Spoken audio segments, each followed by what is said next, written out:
नमस्कार प्यारे साथियों, मैं अरुण सक्सेना एक बार फिर से आप सभी का स्वागत करता हूं। रोजगार विद अंकित ऑफिशियल ऐप पर आप सभी प्यारे बच्चों का एक बार फिर से हार्दिक स्वागत, हार्दिक अभिनंदन। सभी प्यारे बच्चे फटाफट से क्लास से जुड़ेंगे। आपकी पसंदीदा क्लास प्रारंभ हो चुकी है। जरा नीचे करना कमेंट। ब्रजेश कुमार जी, लवलेश सरशा जी, अंकित मौर्य जी, अरविंद यादव जी, बादल पांडे जी, आकाश मंडल जी, मिथिलेश कुमार स्टडी जी, रौनक चौधरी जी, प्रदीप कुमार प्रजापति जी, आनंद जी, अनुज कुमार जी, हरिश्चंद्र आर्य जी, दीपक रतन जी, राजन जी, मोनू जांगीड़ जी, चंदन रवि जी, आप सभी लोग इस समय क्लास में उपस्थित हैं। बहुत बहुत स्वागत। जो नहीं आए वो फटाफट से क्लास से जुड़िए क्योंकि आपकी पसंदीदा क्लास प्रारंभ हो चुकी है। सब लोग अंतरराष्ट्रीय तिथिरेखा इत्यादि की, समय मापन इत्यादि की। बच्चों, आज हम चर्चा करने वाले हैं पृथ्वी की आंतरिक संरचना, the internal structure of the अर्थ की। किसकी चर्चा करने वाले हैं? The internal structure of the अर्थ।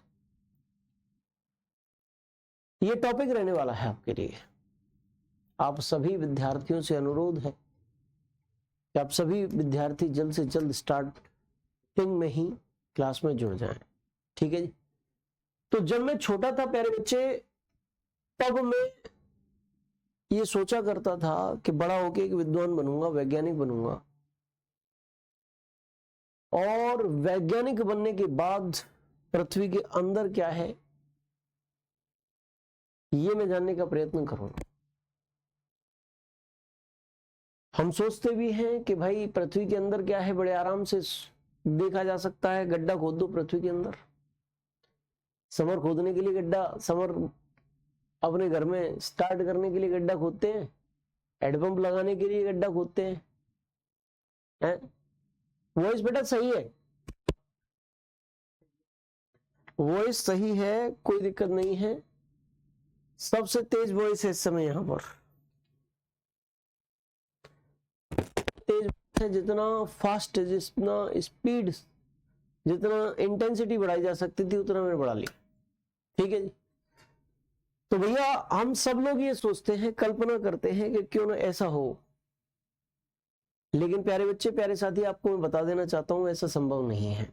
जब मैं कक्षा 12 में पहुंचा तो मुझे पता चला कि पृथ्वी के आर पार गड्ढा खोदना या सुरंग खोदना संभव ही नहीं है, पॉसिबल ही नहीं है। अगर बाई चांस ऐसा कर भी दिया गया तो कोई वस्तु जो पृथ्वी के अंदर गड्ढा खोदेगी वो सरल आवर्त गति करने लग जाएगी। क्या करने लग जाएगी? सरल आवर्त गति करने लग जाएगी। और ऐसा पॉसिबल क्यों नहीं है? क्योंकि थोड़े से गहराई पर ही आप जाओगे तो तुरंत ज्वालामुखी का विस्फोट होगा, भूकंप आएगा, और ज्वालामुखी विस्फोट होना निश्चित है। इसलिए हम कभी भी पृथ्वी के अंदर प्रत्यक्ष तौर पर गड्ढा नहीं खोद सकते, अंदर की चीजों को प्रत्यक्ष तौर पर नहीं देख सकते, लेकिन हाँ अनुमान जरूर लगा सकते हैं, कल्पना जरूर कर सकते हैं। बहुत सारे ऐसे अप्रत्यक्ष स्रोत हैं जिनके आधार पर पृथ्वी के अंदर क्या है इस चीज का अनुमान लगा सकते हैं, इस चीज की कल्पना कर सकते हैं। ठीक है जी। इस चीज का अनुमान लगा सकते हैं, इस चीज की कल्पना कर सकते हैं। बोलो समझ में आया कि नहीं आया? क्लियर है कि नहीं है? ठीक है जी। अच्छा, इसके बाद चलिए स्टार्ट करते हैं। तो पृथ्वी की आंतरिक संरचना के बारे में जानकारी देने वाले महत्वपूर्ण स्रोत कौन कौन से हैं? इंपॉर्टेंट सोर्सेज कौन कौन से हैं जो इंटरनल स्ट्रक्चर ऑफ द अर्थ के बारे में हमें जानकारी दे सके? ऐसे महत्वपूर्ण स्रोत कौन कौन से हैं? अगर हम उन महत्वपूर्ण स्रोतों की चर्चा करेंगे प्यारे बच्चे, तो उनमें एक तो आएगा दबाव, यानी कि प्रेशर। प्रेशर जो हमें बताता है कि पृथ्वी के अंदर लेयर्स पाई जाती हैं। एक आएगा घनत्व, यानी कि डेंसिटी, जो हमें बताती है कि पृथ्वी के अंदर सब कुछ एक सा नहीं है, लेयर्स है। और एक चीज आएगा तापमान यानी कि टेम्परेचर, जो हमें बताता है कि पृथ्वी के अंदर सब कुछ एक जैसा नहीं है। ठीक है जी, पृथ्वी के अंदर परतें पाई जाती हैं, अनुमान लगा सकते हैं हम पृथ्वी की आंतरिक संरचना का। सर चाइना तो अर्थ में बहुत बड़ा गड्ढा खोद रहा है रिसर्च करने के लिए। ऐसा कुछ नहीं बेटा, खोद ही नहीं सकता अंकुर कुमार जी, इंसान की बस की बात नहीं है ये। थोड़ा ऊपर ज्यादा गहराई नहीं कर रहा होगा वो, चौड़ा ज्यादा कर रहा होगा, गहरा कम। गहराई पे जाएगा ज्वालामुखी विस्फोट हो जाएगा। कल एक क्वेश्चन आया IREL में कि अर्थ क्रस्ट पर सबसे अधिक कौन सा एलिमेंट पाया जाता है? ऑक्सीजन पाया जाता है बेटा, ये मैं बताऊंगा अभी, आज की इस पर बताऊंगा। अर्थ के क्रस्ट में सबसे ज्यादा एलिमेंट पाया जाता है ऑक्सीजन, और पूरी पृथ्वी में सबसे ज्यादा मात्रा में पाया जाता है लोहा। खेत में क्लासेस ले रहे हैं, कुछ सुनाई नहीं दे रहा है, पछुआ हवा ज्यादा तेज चल रही है, लू चल रही है, लू, पछुआ हवा नहीं चल रही। भारत में पछुआ हवा नहीं चलती भाई नवीन सिंह जी, लू गई है इसको, लू। गर्मी के मौसम में क्या चलती है? लू। ठीक है जी, हाँ।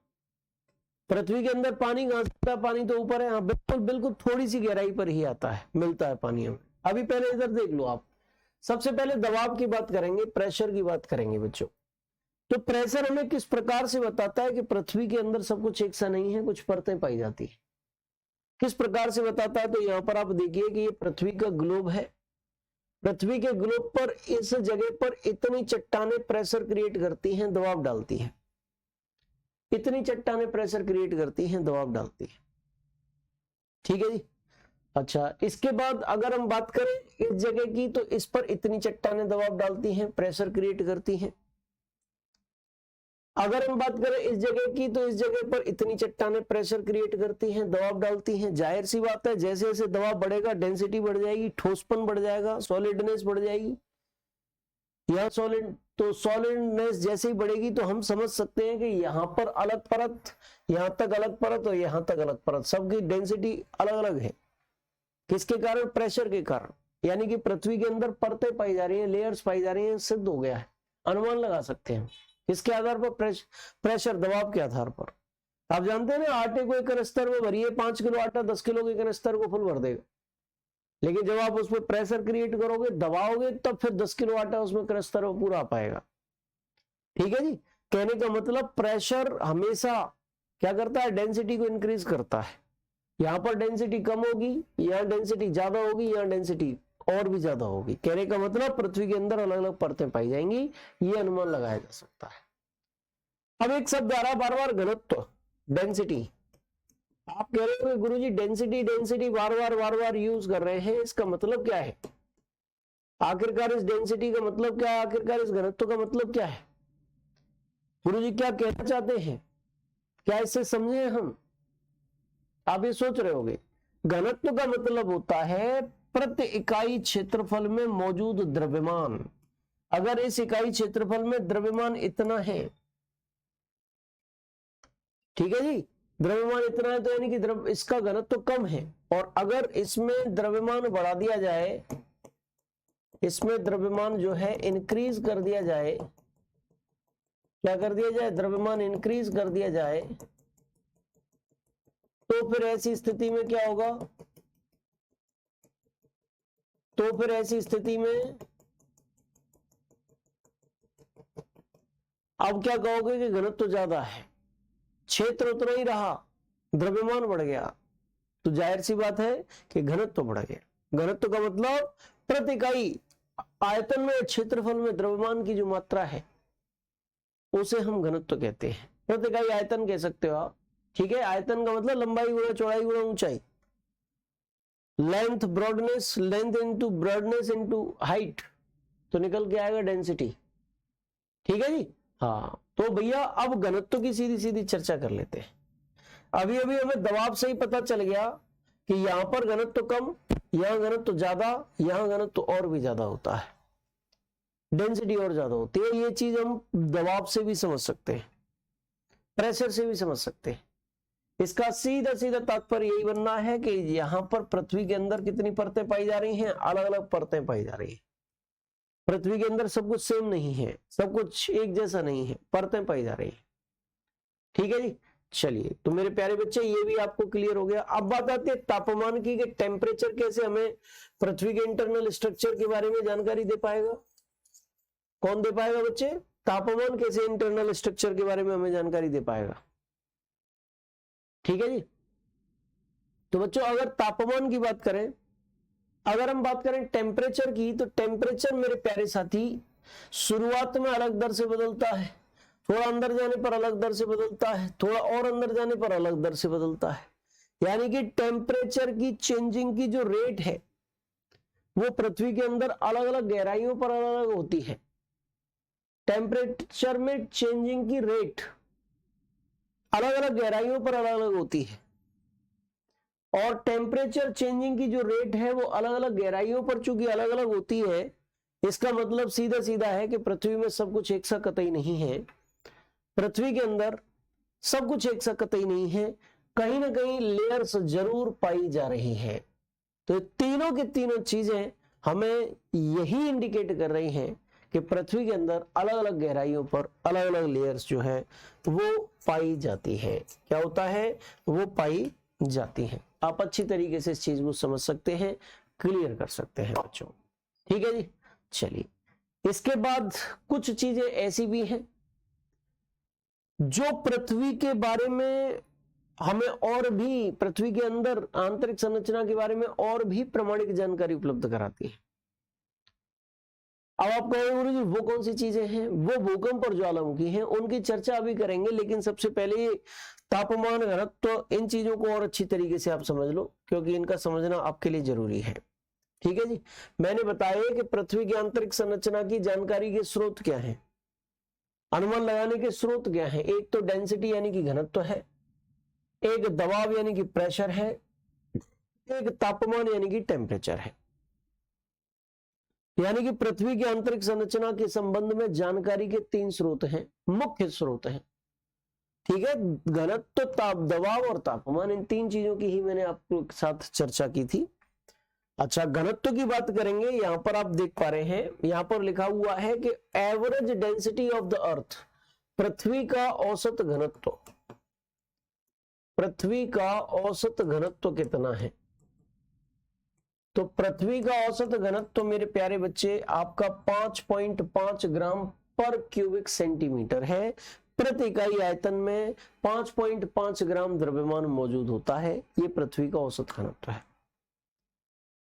डेंसिटी ऑफ क्रस्ट, यानी कि पृथ्वी की जो भूपर्पटी है, भूपर्पटी सबसे ऊपरी परत जो है उसका घनत्व, भूपर्पटी का घनत्व कितना है? तो भैया भूपर्पटी का घनत्व 3 ग्राम पर क्यूबिक सेंटीमीटर है। कितना है? 3 ग्राम पर क्यूबिक सेंटीमीटर है पृथ्वी की भूपर्पटी का घनत्व। अच्छा, मेंटल का घनत्व कितना है बच्चे? मेंटल का घनत्व, मेंटल का घनत्व मेरे प्यारे बच्चे 5 ग्राम पर क्यूबिक सेंटीमीटर है। कितना? 5.0 ग्राम पर क्यूबिक सेंटीमीटर, 5 ग्राम प्रति क्यूबिक सेंटीमीटर है। और क्रोड का घनत्व कितना है? क्रोड यानी कि कोर का घनत्व कितना है? तो क्रोड का घनत्व है 11 से 13.5 ग्राम पर क्यूबिक सेंटीमीटर, 11 से 13.5 ग्राम प्रति क्यूबिक सेंटीमीटर। यानी कि सीधी सीधी बात है, अलग अलग गहराइयों पर घनत्व अलग अलग है। यहां पर आप अच्छी तरीके से देख रहे हैं। ठीक है, औसत घनत्व पृथ्वी का अलग है, ऊपरी जो क्षेत्र है पृथ्वी का उसका घनत्व अलग है, मध्यवर्ती क्षेत्र का घनत्व अलग है, और आंतरिक क्षेत्र का घनत्व अलग है। सीधी सीधी बात है कि पृथ्वी के अंदर अलग अलग परतें पाई जाती है, अलग अलग लेयर्स पाई जाती है। ठीक है जी, अलग अलग लेयर्स पाई जा रही हैं। ये घनत्व क्लियरली हमसे कह रहा है। सर यदि उल्का पिंड से गड्ढा हो जाए तो ज्वालामुखी विस्फोट होगा? वैसे बेटा उल्का पिंड से इतना गहरा गड्ढा नहीं होता कि 100-200 किलोमीटर गहरा हो जाए, है ना। वो झीलें निर्मित हो सकती हैं उससे। ठीक है, अच्छा चलो, जिसको कॉपी करना हो वो फटाफट से कॉपी कर ले।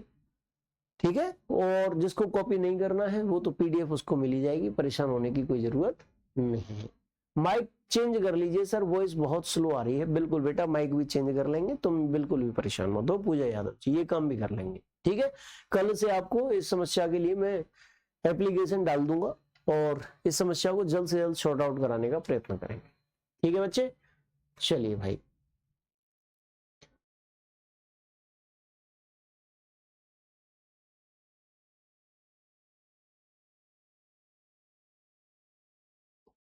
देखिए, तापमान की चर्चा कर रहे हैं। मैंने बताया था कि तापमान भी पृथ्वी के अंदर अलग अलग क्षेत्रों में अलग अलग परतें पाई जाती हैं, अलग अलग गहराइयों पर अलग अलग परतें पाई जाती हैं। ये इस चीज इस और इंडिकेट करता है। In starting, temperature rises at the rate of 1 degree centigrade per 32 meter till the depth of 8 kilometre. शुरुआत के 8 किलोमीटर तक प्रति 32 मीटर की गहराई पर तापमान 1 डिग्री सेंटीग्रेड क्या होता है, बढ़ जाता है। ठीक है, शुरुआती 8 किलोमीटर की गहराई तक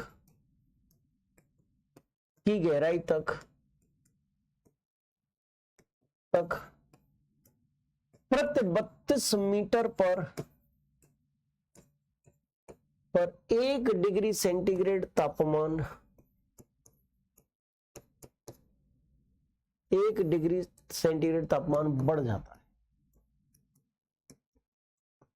जाता है। ये तो शुरुआती 8 किलोमीटर की बात रही है, शुरुआत के 8 किलोमीटर की गहराई तक की स्थिति है। 8 किलोमीटर के बाद 100 किलोमीटर, 8 से 100 किलोमीटर की गहराई तक क्या स्थिति है, 12 डिग्री सेंटीग्रेड प्रति किलोमीटर की दर से बढ़ता है। जैसे जैसे अंदर जा रहे हैं, गहराई पर जा रहे हैं, तापमान तो बढ़ रहा है, लेकिन तापमान के इंक्रीज होने की जो दर है, जो रेट है, वो बदल रही है। अलग अलग दर से पृथ्वी के अंदर का तापमान जो है इंक्रीज हो रहा है। ठीक है जी। अच्छा, इसके बाद मेरे बच्चे अब बात करेंगे 100 से 300 किलोमीटर की गहराई पर क्या स्थिति है, 2 डिग्री सेंटीग्रेड प्रति किलोमीटर की दर से तापमान बढ़ता है। ठीक है, the temperature rises at the rate of 2 degree centigrade per kilometre between the depth of 100 kilometre to 300 kilometres. ठीक है जी। गुरुजी पीडीएफ हिंदी में नहीं है क्या? बेटा पीडीएफ हिंदी अंग्रेजी दोनों में है। एक एक अगर अंग्रेजी है तो हिंदी में लिख रहा हूं अपने हाथ से, आप लिखते चलो फटाफट। अगर कोई स्लाइड में कोई शब्द रह जाए, कोई अच्छा रह जाए तो मुझे बता देना, गुरुजी रह गया, मैं स्लाइड बैक कर दूंगा। लिखते चलो मैं संग संग, जिसको लिखना है, जिसको नहीं लिखना है वो समझते चलो, कोई बात नहीं। अच्छा, 300 किलोमीटर की गहराई के बाद क्या होता है, 1 डिग्री सेंटीग्रेड प्रति किलोमीटर की दर से बढ़ता है। यानी जाहिर सी बात है कि तापमान के परिवर्तन की दर भी हर किलोमीटर यानी कि गहराई के साथ साथ परिवर्तित हो रही है। सीधा सीधा सेंस यही है कि भाई कुछ ना कुछ तो है, एक जैसा सब कुछ एक जैसा पृथ्वी के अंदर नहीं है, यानी कि पृथ्वी के अंदर परतें पाई जाती हैं। ठीक है जी, आपने कॉपी कर लिया फटाफट से, जिसका रह गया वो फटाफट से कॉपी कर लो। अब मैं आगे बढ़ूंगा। तापमान, दबाव, घनत्व तो तीनों की बात हो गई। अब मैं जरा ज्वालामुखी और भूकंप की भी चर्चा करूंगा। भूकंपीय तरंगें, ज्वालामुखी, ये भी पृथ्वी के आंतरिक संरचना के बारे में हमें महत्वपूर्ण जानकारी उपलब्ध कराते हैं। इनकी भी चर्चा मैं आपके साथ करने वाला हूं बच्चों। ठीक है जी। चलिए, सर चांद से गिराया जाए तो पृथ्वी पर क्या प्रभाव पड़ेगा? सुई, चांद से सुई गिराया जाए, तुम जाके गिरा तो ही नहीं लोगे भाई, तो चंद्रमा का भी तो गुरुत्वाकर्षण है, सुई कैसे गिर जाएगी? अब सुई मान लो वहां चंद्रमा से गिर भी जाए, चलो ठीक है, ये भी मैंने मान लिया, चंद्रमा से सुई गिर गई। लो, तुम्हारे इस डाउट को क्लियर कर देता हूं। ये पृथ्वी है, ठीक है, और ये चंद्रमा है, चंद्रमा। अब चंद्रमा से तुमने सुई गिराई तो पहली बात तो क्या गारंटी है कि वो पृथ्वी तक आएगी? अगर चंद्रमा के धरातल से तुमने गिरा दी, किसी उपग्रह से गिरा दी, तो सुई चंद्रमा के चारों ओर चक्कर लगाने लग जाएगी। मान लो तुम किसी उपग्रह में बैठे हो जो चंद्रमा का चक्कर लगा रहा है, और उससे तुम सुई गिराओगे तो उसी उपग्रह की स्पीड में चंद्रमा के चारों ओर सुई भी चक्कर लगाने लगेगी। और तुम्हारे दिमाग में एक और डाउट हो कि नहीं साहब, हमें पृथ्वी के धरातल तक उसे पहुंचा दिया है, कुछ ऐसा किया तो पृथ्वी का वायुमंडल है ना, वायुमंडल, एटमॉस्फेयर, वायुमंडल में धूल व गैस के कण होंगे, डस्ट एंड गैस पार्टिकल्स होंगे। उन डस्ट और गैस पार्टिकल से वो टकराएगी, जलने लगेगी और राख हो जाएगी, वहीं की वहीं वायुमंडल में पृथ्वी के धरातल तक भी नहीं पहुंचेगी। ठीक है, वो पृथ्वी के धरातल तक भी नहीं पहुंचेगी। चलिए भाई, बहुत बड़े आकाशीय पिंड ही अर्थ के सरफेस तक पहुंच पाते हैं, छोटी मोटी ये सुई इत्यादि ये चीजें ना पहुंच पा रही। ठीक है जी, तो जिसने नहीं लिखा हो फटाफट से लिख लो, और जिसका लिख गया हो तो मुझे बताओ भाई, मैं आगे बढ़ रहा हूं। ठीक है, लिख गया? चलिए, बहुत अच्छी बात है। आगे बढ़ते हुए चर्चा करते हैं सीधे natural sources of the information, पृथ्वी के आंतरिक संरचना के बारे में जानकारी देने वाले जो प्राकृतिक संसाधन है उनके बारे में। ठीक है, अल्पा मौर्य जी बैक कर तो दिया मैंने, अभी लिखा नहीं तुम्हारा? लो भैया लो, क्या रह गया? जल्दी से फटाफट से कर दो। हाँ कर दिया मैंने, एक स्लाइड पीछे कर दिया। पवन मार्गो जी,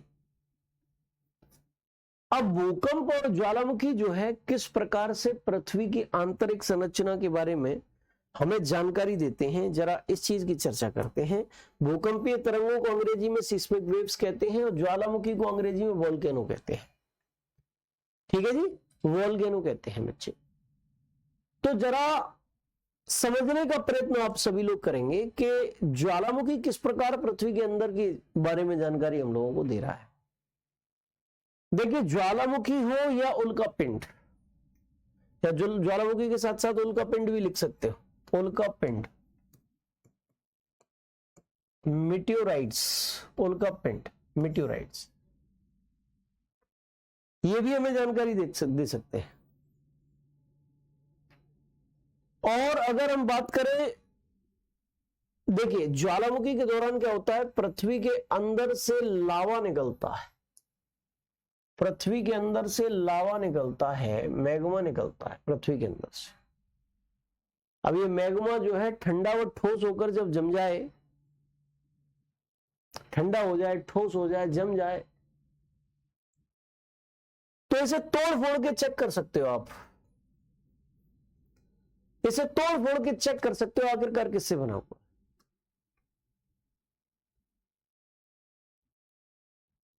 ये आखिरकार किससे बना हुआ है, तोड़ फोड़ के चेक कर लो। जिन चीजों से बना है उन्हीं चीजों से पृथ्वी अंदर से बनी होगी। तो ये तो हमें एकदम प्रत्यक्ष जानकारी मिलेगी कि भाई पृथ्वी के अंदर क्या क्या चीज है, एकदम सॉलिड प्रूफ है ये हमारे पास। ठीक है जी, हाँ। इसके बाद अगर हम बात करें उल्का पिंड की, ये पृथ्वी है और पृथ्वी के धरातल पर अगर कोई आकाशीय पिंड, उल्का पिंड आकर टकराता है, और वो आकर टकरा गया भाई लोग, अब ये मीटियोराइट्स पृथ्वी के धरातल से आकर टकरा गया, प्यारे बच्चे हम लोग क्या करेंगे, इस उल्का पिंड को लेंगे, तोड़ेंगे, इसको क्या करेंगे, तोड़ेंगे। ठंडा तो हो ही जाएगा अगले दिन तक, और ठंडा हो गया तो इसे तोड़ फोड़ के चेक करेंगे उल्का पिंड कैसे बना है।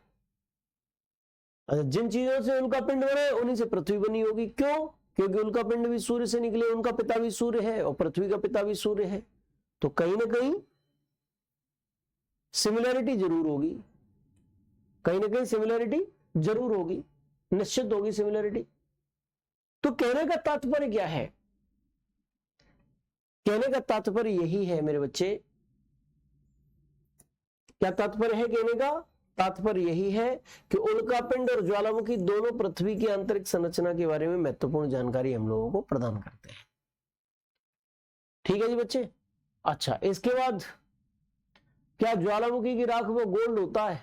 ऐसा भाई मैंने हरिश्चंद्र आर्य जी पढ़ा तो नहीं है, बाद बाकी पॉसिबल तो सब कुछ है, असंभव कुछ भी नहीं है। ठीक है, लेकिन मैंने पढ़ा नहीं है ऐसा।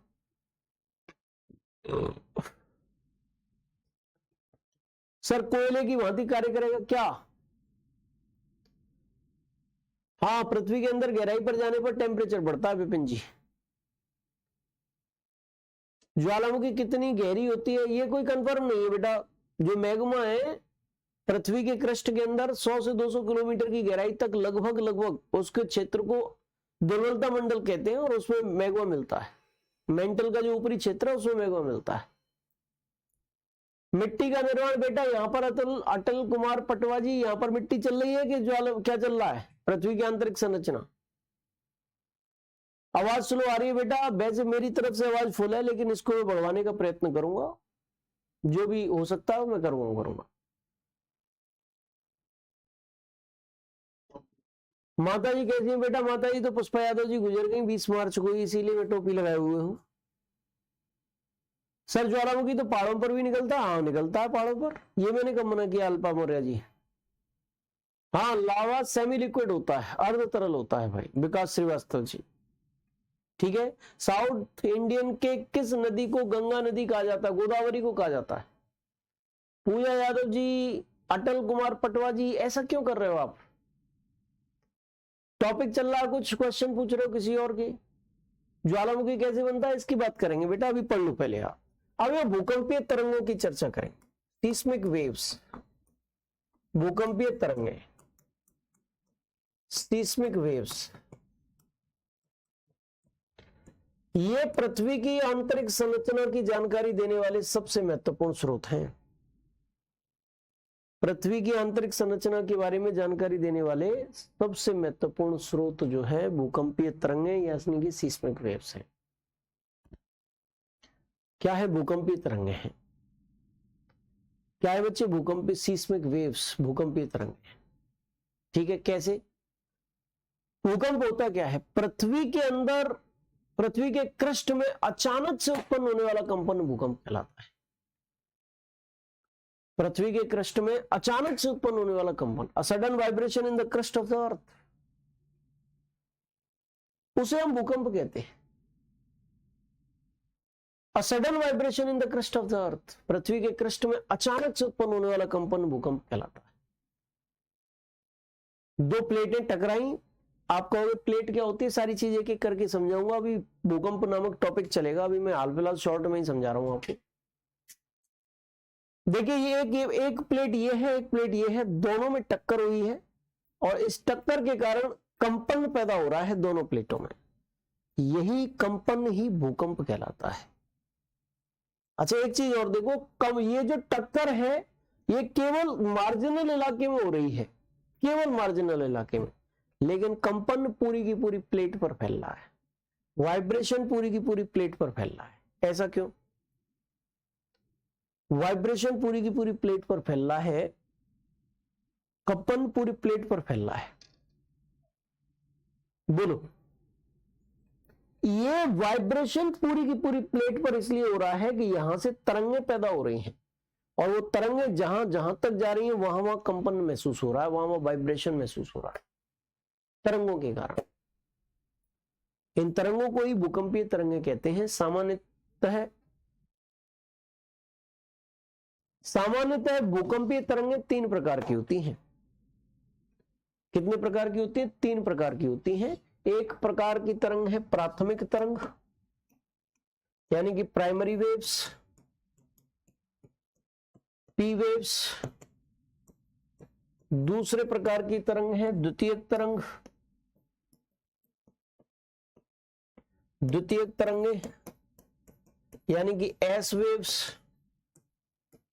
और तीसरे प्रकार की तरंगे हैं दीर्घावधि तरंगे, दीर्घावधि तरंगे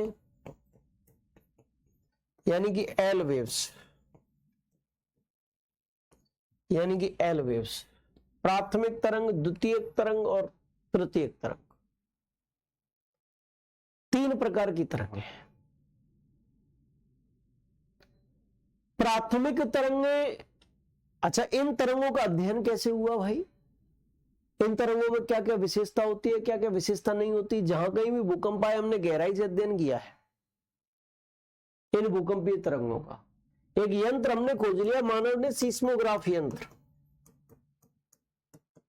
सीस्मोग्राफ यंत्र भूकंपीय तरंगों की तीव्रता को मेजर करता है,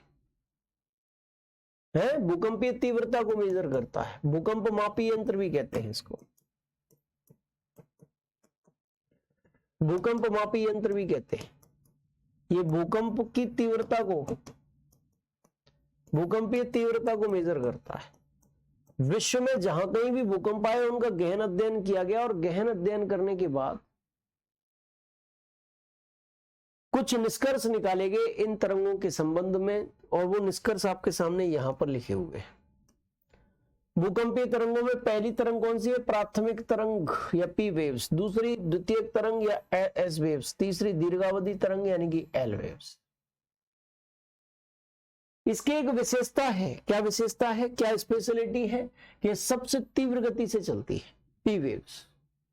एस और एल के मुकाबले सबसे ज्यादा गति किसकी होती है? पी वेव की होती है। दूसरी सबसे ज्यादा गति किसकी होती है? वो फिर पी से कम और एल से ज्यादा गति द्वितीयक तरंग की होती है, और सबसे कम गति सब किसकी होती है? दीर्घावधि तरंग की होती है। ये पहला पॉइंट है, ये पहला पॉइंट है। ये क्या है? पहला पॉइंट है। ये ठोस में तीव्र गति से, तरल में मंद गति से चलती है। पी तरंग की एक विशेषता है कि ठोस में, सॉलिड में तीव्र गति से चलती है और तरल में मंद गति से चलती है। ठीक है जी। ये विशेषता कब पता चली? जब हमने भूकंपीय तरंगों का अध्ययन किया तब। एस वेव की विशेषता क्या है कि ये केवल ठोस में चलती है, तरल में विलुप्त हो जाती है, गायब हो जाती है। और बच्चे एल वेव्स की विशेषता क्या है कि ये केवल धरातल के ऊपर हिस्सों पर ही चलती है और सर्वाधिक विनाशकारी तरंग है। ये धरातल के ऊपर हिस्सों पर ही चलेगी, ज्यादा गहराई वाले भागों में नहीं चलेगी। और चूंकि सब ऊपरी हिस्सों पर ही चलती है इसलिए ऊर्जा ज्यादा होती है, इसीलिए ज्यादा विनाश मचाती है, इसीलिए सबसे ज्यादा विनाशकारी, मोस्ट डिस्ट्रक्टिव यही है, तरंग है। अब क्या हुआ कि हमने जहां कहीं भी, हमें ये पता चल गई पी तरंग की विशेषता क्या है, विशेषता क्या है, एल तरंग की विशेषता क्या है। अब जहां कहीं भी भूकंप आए हमने उसका अध्ययन किया, जहां कहीं भी भूकंप आए हमने उसका अध्ययन किया, सीस्मोग्राफ मशीन से हमने अध्ययन किया। हमें पता चला कि यहां से यहां तक, लगभग यहां तक पी तरंग की स्पीड सेम रही, यहां पर हल्का सा परिवर्तन हो गया, क्योंकि पी तरंग की गति जो है ठोस में तीव्र होती है, जितनी ज्यादा डेंसिटी होगी उतनी तीव्र गति होगी। यहां पर पी तरंग की स्पीड में परिवर्तन हुआ, यानी कि कहीं ना कहीं घनत्व में परिवर्तन हुआ है। हमने एक रेखा खींच दी, यहां से लेकर लगभग यहां तक पी तरंग की स्पीड समान रही, और यहां पर पी तरंग की स्पीड में हल्का सा परिवर्तन हो गया, हमने तुरंत एक रेखा और खींच दी। कहने का मतलब पी तरंग, एस तरंग, इनका अध्ययन करके हमने पाया कि पृथ्वी के अंदर 3 परतें पाई जाती हैं। भूकंपीय तरंगों के अध्ययन के आधार पर हमने क्या पाया कि पृथ्वी के अंदर 3 परतें पाई जाती हैं। सबसे ऊपरी परत को हमने नाम दे दिया क्रस्ट अथवा भूपर्पटी। बीच सबसे आंतरिक परत को हमने नाम दे दिया क्रोड या कोर, और बीच वाली परत को हमने नाम दे दिया मेंटल। बीच वाली परत को हमने नाम दे दिया मेंटल। क्रस्ट, मेंटल, क्रोड। क्रस्ट, मेंटल, क्रोड। क्रस्ट, मेंटल, क्रोड, यानी कि पृथ्वी के अंदर 3 परतें पाई जाती हैं, ये हमने जान लिया। क्रस्ट का विस्तार कहां से कहां तक है? 0 से लगभग 30 किलोमीटर की गहराई तक क्रस्ट का विस्तार मिलता है। 30 से लगभग 2900 किलोमीटर की गहराई तक मेंटल का विस्तार है, और 2900 से लेकर लगभग 6371 किलोमीटर की गहराई तक क्रोड का विस्तार है। ऐसा हमने कैसे पता कर लिया कि भाई 30 किलोमीटर तक ये 2900 किलोमीटर, यहां पर 30 किलोमीटर की गहराई पर पी तरंग की स्पीड में परिवर्तन होता है, 2900 किलोमीटर की गहराई पर पी तरंग की स्पीड में परिवर्तन होता है। पृथ्वी की त्रिज्या 6400 किलोमीटर के आसपास है, इसीलिए 6371 किलोमीटर हमने केंद्र की गहराई बता दी है आपको।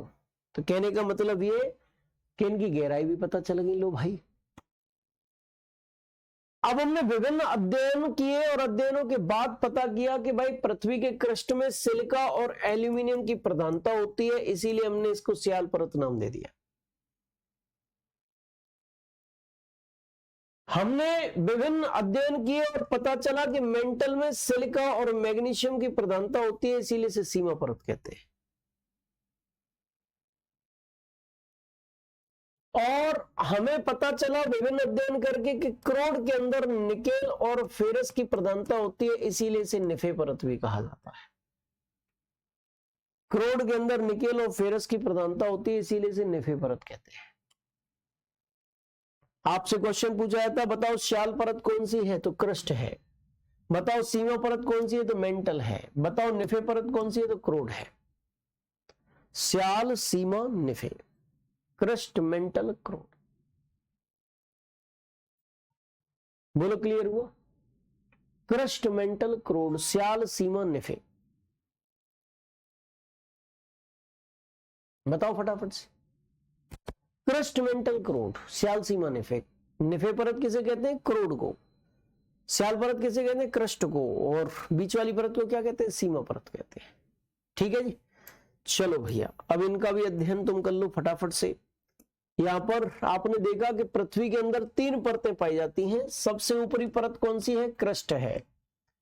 इसकी कितनी किलोमीटर की गहराई तक ये पाई जाती है? इसका विस्तार, एक्सटेंशन कहां तक पाया जाता है? तो 30 किलोमीटर की गहराई तक एक्सटेंशन।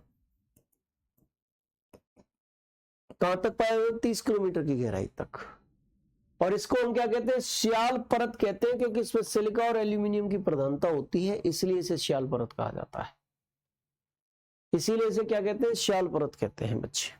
ये देख लिया आपने। तो सबसे ऊपरी परत क्रस्ट है। ठीक है, सबसे ऊपरी परत ये वाली परत क्रस्ट है। ये वाली परत क्रस्ट है। आप आराम से देखिए। मेंटल की बात करते हैं बच्चे। मेंटल ये रहा, ये मध्यवर्ती परत है। इसका विस्तार, इसका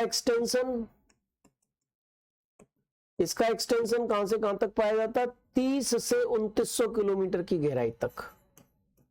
322900 किलोमीटर की गहराई तक लगभग में।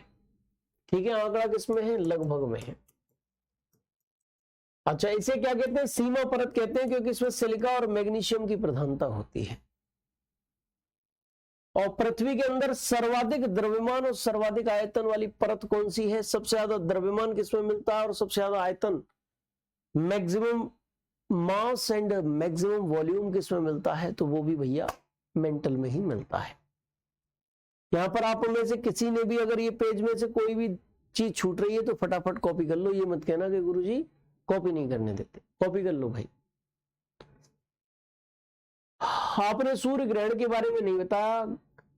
गुड़किया राहुल जी, तुम बस कह के और निकल गए, तुमने क्लास देखी नहीं। 8 अप्रैल को सूर्य ग्रहण था, उस दिन मैंने सूर्य ग्रहण और चंद्र ग्रहण दोनों पढ़ा दिए। उस दिन तुमने केवल सूर्य ग्रहण कह दी कि हाँ भाई गुरुजी सूर्य ग्रहण बताना, और चले गए। फिर लास्ट में क्लास तो देखी नहीं, न नोट्स पढ़े। अब मुझे पता चल गया कि तुम वैसे ही बेवकूफ बना रहे हो। पढ़ लो अच्छी तरीके से, किसी का भला बुरा ना होना, हमारा ही भला बुरा होना है। अगर हम नहीं पढ़ेंगे तो जिंदगी हमारी बर्बाद होनी है, किसी की ना होनी। ये मेंटल है भाई। मेंटल के बारे में जिस किसी का कोई कथन रह गया है तो फटाफट से आप नोट कर लो। मेंटल किसे कहते हैं? मध्य वाली परत को मेंटल कहते हैं। ये वाली परत है मेंटल। सीमा परत भी इसी को कहते हैं। ठीक है जी। अच्छा, इसमें भी आपने नोट कर लिया होगा। अब सबसे आंतरिक परत की चर्चा करेंगे। सबसे आंतरिक परत मेरे प्यारे बच्चे कौन सी परत है? सबसे आंतरिक परत बच्चे क्रोड है। क्या कहलाती है? सबसे आंतरिक परत क्रोड कहलाती है। ये क्रस्ट हुआ ऊपरी परत, बीच वाली परत मेंटल और सबसे आंतरिक परत क्रोड। इसको निफे परत भी कहते हैं। इसका विस्तार 6371 किलोमीटर की गहराई तक पाया जाता है, 2900 किलोमीटर की गहराई से लेकर। ठीक है जी। मैंने क्या बताया क्रोड के बारे में कि पृथ्वी की सबसे आंतरिक परत है ये। इसे निफे परत कहते हैं क्योंकि इसमें निकेल और लौह की प्रधानता होती है, निकेल और फेरस, Fe मतलब फेरस, फेरस मतलब लोहा। और इसका विस्तार, इसका एक्सटेंशन 2900 किलोमीटर से 6371 किलोमीटर की गहराई तक पाया जाता है। आंकड़ा लगभग में है, ठीक है जी, आंकड़ा किसमें है, लगभग में है। आप अच्छी तरीके से देख लो, जिसको लिखना है वो लिख लो। क्रस्ट मेंटल क्रोड, तीनों परतों के बारे में विस्तार से आपको बता दिया। इनका नाम किसने दिया बेटा, जिसने खोज की वो नाम देते गए इनको। पृथ्वी पर पानी कहां से आया, अब उस समय पानी आया था, उस समय मैं पैदा तो ही नहीं था कि मैंने देखा हो। ये तो बेटा एक ऐसी चीजें हैं जिनके बारे में ज्यादा जानकारी नहीं है, लेकिन हाँ पृथ्वी पर पानी मौजूद है, विभिन्न कारणों से है। ऑक्सीजन के कारण, हाइड्रोजन के अणुओं के कारण, इनके कारण पानी है, लेकिन बनाया भगवान नहीं है। और कैसे बनाया, क्यों बनाया, ये तो वही जाने। भोले बाबा का नंबर मेरे पास नहीं फोन करके भी पूछ के बता देता तुम। और भोले बाबा नंबर भी मिल जाए उठाते नहीं, ध्यान में बैठे रहते हैं। क्या करूं यार। सर जी इस ईद की छुट्टी रहेगी कि नहीं रहेगी, बेटा जब भी ईद आएगी तो पहले ही बता दिया जाएगा छुट्टी होगी कि नहीं होगी। सचिन शर्मा जी बहुत देर से पूछ रहे हो, मुझे इस संबंध में जानकारी नहीं है भाई, मैनेजमेंट जो डिसीजन लेगा वो बता दिया जाएगा आपको, ठीक है जी। चलिए भाई, प्यारे गुरु जी बहुत अच्छा पढ़ाते हैं जी, वर्मा जी बहुत बहुत धन्यवाद। सर इस महीना भूगोल खत्म कर दीजिए, कर देंगे भैया, इस महीना कर देंगे। देहाती छुआ जी बिल्कुल कर देंगे। हवाई जहाज आकाश में कैसे उड़ता है, हाँ बिल्कुल, बहुत बढ़िया प्रश्न तुमने पूछा है। अब मैं फिजिक्स पढ़ूंगा तब फिर मैं तुम्हें बताऊंगा हवाई जहाज कैसे उड़ता है, ठीक है। हाँ आज तो मुझे जानकारी नहीं है। चलिए बच्चे, और आगे बढ़ते हुए अब हम ये जानने का प्रयत्न करते हैं कि इन तीनों परतों में सबसे ज्यादा आयतन किस परत का है, सबसे ज्यादा द्रव्यमान किस परत का है।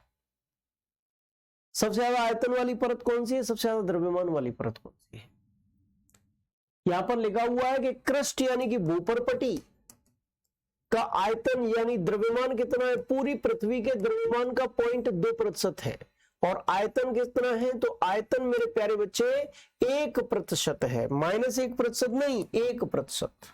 तुम कोई -1% समझ जाओ, माइनस नहीं है, केवल 1% है, ठीक है जी। अच्छा इसके बाद अगर हम बात करें बच्चे मेंटल की, तो मेंटल का द्रव्यमान पूरी पृथ्वी के द्रव्यमान का 67.8% है बच्चे। और मेंटल का जो वॉल्यूम है, क्या वॉल्यूम मेरे प्यारे साथी, मेंटल का जो वॉल्यूम है वो पूरी पृथ्वी का कितना परसेंट है, वो पूरी पृथ्वी का 84% है। वॉल्यूम का मतलब आयतन, मेंटल का आयतन कितना है, पूरी पृथ्वी का 84%, ठीक है। कोर यानी कि करोड़ का आयतन कितना है, द्रव्यमान कितना है, तो पूरी पृथ्वी का 32% के आसपास। और करोड़ का वॉल्यूम यानी कि आयतन कितना है, तो पूरी पृथ्वी का 15% के आसपास है। ये डाटा मेरा नहीं है, एनसीईआरटी का डाटा है, अकॉर्डिंग टू एनसीईआरटी। यानी कि सबसे ज्यादा द्रव्यमान किसका, मेंटल का, और सबसे ज्यादा आयतन किसका, मेंटल। इसीलिए मैंने कहा था कि सबसे ज्यादा द्रव्यमान वाली परत, सबसे ज्यादा आयतन वाली परत मेंटल ही है बच्चे, ठीक है। अब कौन सी है, मेंटल ही है बच्चे। अच्छा कुछ क्वेश्चंस और आते हैं। क्वेश्चन आता है कि बताओ भाई पृथ्वी के क्रस्ट में सबसे ज्यादा मात्रा में कौन से तत्व मिलते हैं। जैसा कि अभी शुरुआत में ही एक मैडम ने क्वेश्चन पूछा था कि पृथ्वी के क्रस्ट में कौन सा तत्व पाया जाता है। ये क्वेश्चन IREL एग्जाम में कल आया था। तो बच्चों यहां पर लिखा हुआ है पृथ्वी के क्रस्ट में सर्वाधिक मात्रा में पाया जाने वाला तत्व तो ऑक्सीजन है, लगभग 46.8% क्वांटिटी में पाया जाता है। दूसरे पर सिलिकॉन है, 27.7% क्वांटिटी में पाया जाता है। तीसरे नंबर पे एल्यूमिनियम है, 8.1% क्वांटिटी में पाया जाता है। ऑक्सीजन नंबर 1 पर, सिलिकॉन नंबर 2 पर और एल्यूमिनियम नंबर 3 पर पाया जाता है। आप अच्छी तरीके से देख पा रहे हैं। पृथ्वी के क्रस्ट पे सर्वाधिक मात्रा में पाया जाने वाला तत्व कौन सा है, आप देख लीजिए। इसके बाद संपूर्ण पृथ्वी में सबसे ज्यादा मात्रा में पाया जाने वाला तत्व कौन सा है, ये भी यहां पर लिखा हुआ है। जिसने अभी ये डाटा नहीं उतार पाया है वो फटाफट से कॉपी कर लो बच्चों, देर मत लगाओ, मैं आगे बढ़ने वाला हूं, ठीक है। संपूर्ण पृथ्वी में सबसे ज्यादा मात्रा में कौन सा तत्व पाया जाता है, इस चीज की भी चर्चा हम लोगों को करनी है, अभी कर लेते हैं। तो प्यारे बच्चे, ये भी एक क्वेश्चन के तौर पर आपसे पूछा जाता रहता है कि संपूर्ण पृथ्वी में सबसे ज्यादा मात्रा में पाया जाने वाला तत्व कौन सा है। तो मेरे बच्चे, संपूर्ण पृथ्वी में भी आप देख लो, संपूर्ण पृथ्वी में सर्वाधिक मात्रा में पाया जाने वाला तत्व लोहा नंबर 1 पर, ऑक्सीजन नंबर 2 पर और सिलिकॉन नंबर 3 पर है। इसकी मात्रा, लोहे की मात्रा लगभग 35.5% है, ऑक्सीजन की मात्रा लगभग में 30% है और सिलिकॉन की मात्रा लगभग में 15% है। यहां पर देख लो, डाटा आपके सामने है। बोलो क्लियर है कि नहीं है। ये क्वेश्चंस आपसे पूछे जाते हैं। अच्छा, एक चीज और सुन लो, पहले इसको कॉपी करो फटाफट से, फिर मैं एक चीज और बताऊंगा आपको। पृथ्वी के क्रोड के संबंध में चर्चा आपके साथ करूंगा। किसके बारे में? पृथ्वी के क्रोड के बारे में आपसे चर्चा करूंगा। चलिए, बहुत बढ़िया। सूर्य और पृथ्वी की दूरी बेटा 15 करोड़ किलोमीटर लगभग में है, 14.98 करोड़ किलोमीटर औसत दूरी है। ये जब मैं आप लोगों को पृथ्वी कराया था तब मैंने बता दिया था, दिनेश कुमार जी। संपूर्ण यानी कि क्रस्टमेंटल क्रोड तीनों को मिलाकर राकेश कुमार जी। ठीक है जी। चलो बच्चों, आगे बढ़ते हैं। आगे बढ़ते हुए अब हम लोग चर्चा करेंगे, किस चीज की चर्चा करेंगे प्यारे बच्चे? अब हम लोग चर्चा आपके साथ करेंगे, बोलो किस चीज की चर्चा करेंगे? अब हम चर्चा करेंगे पृथ्वी के क्रोड के बारे में। पृथ्वी का क्रोड, ये वाला क्षेत्र। देखो बच्चों, यहां पर पी तरंग की स्पीड क्या हो जाती है? कम हो जाती है, और एस तरंग पूरी तरीके से यहां पर गायब हो जाती है। पी तरंग की स्पीड कम और एस तरंग पूरी तरीके से गायब। और मैंने आप लोगों को बताया था कि पी तरंग की स्पीड किस में कम होती है? तरल में। और एस तरंग कहां गायब होती है? तरल में, यानी कि लिक्विड में। इसका सीधा सीधा सेंस क्या निकल रहा है कि पृथ्वी का क्रोड अर्ध तरल अवस्था में है, क्योंकि यहाँ पी तरंग की स्पीड कम हो रही है और एस तरंग यहाँ गायब हो रही है। इसलिए ये अनुमान लगाया जाता है कि पृथ्वी का क्रोड अर्ध तरल अवस्था में है। चूंकि पृथ्वी के क्रोड में पी तरंग की स्पीड कम हो जाती है तथा एस तरंग गायब हो जाती है, गायब, इनविजिबल हो जाती है,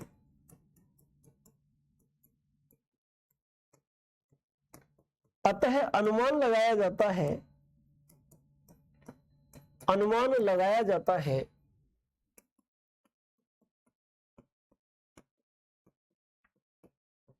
कि पृथ्वी का क्रोड,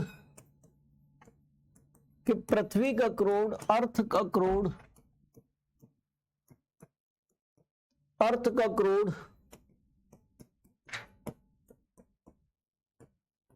अर्ध तरल अवस्था में मौजूद है,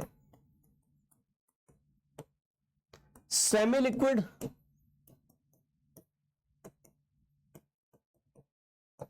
कंडीशन में मौजूद है।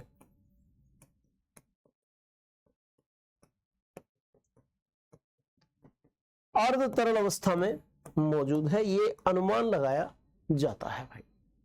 ठीक है जी। और इसी चर्चा के साथ ही आपका इस टॉपिक पूरी तरीके से कंप्लीट होता है, पृथ्वी की आंतरिक संरचना। राहुल जांगरा जी, सर आपकी शादी हो गई है क्या? कोई लड़की हो तो बता देना, दूसरी शादी कर लूंगा, और नहीं हो तो फिर कोई बात ही नहीं है। ठीक है भाई, बता देना, वीडियो वगैरह दिखा देना पापा को लड़की के। पवन कुमार जी, मोगे वीडियो जी, मोरे भाई मोगे वीडियो, तुम तो कल बहुत ज्यादा गाने लिख रहे थे। आप लोगों को किसी भी प्रकार से एक शब्द, एक लाइन भी आज के इस टॉपिक में समझ में नहीं आई है तो पूछ लो फटाफट, मैं आपके सामने खड़ा हूं, अदरवाइज फिर चर्चा कल करेंगे।